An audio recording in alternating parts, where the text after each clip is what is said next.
Well, both the Iraqi military forces and the U.S.-led coalition have acknowledged that there was an airstrike and that there are possibly hundreds of casualties. We're waiting to see what the results of the investigation are. We know that there have been many, many families that have been impacted by this tragedy, and that there are a large number of injured, a large number of deaths.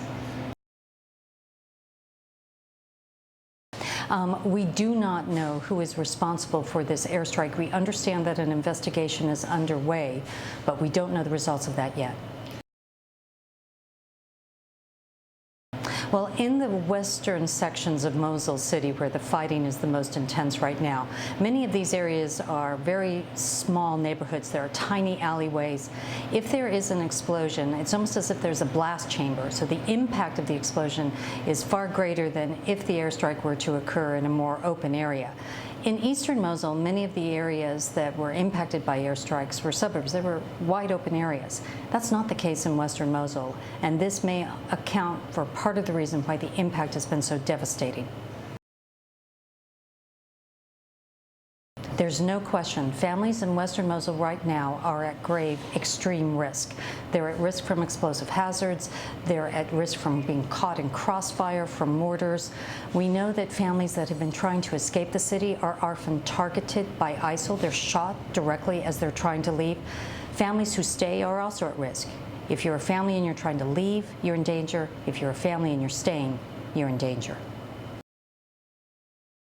In eastern Mosul, the Iraqi security forces adopted a humanitarian concept of operations, which puts civilian protection at the center of their battle plan.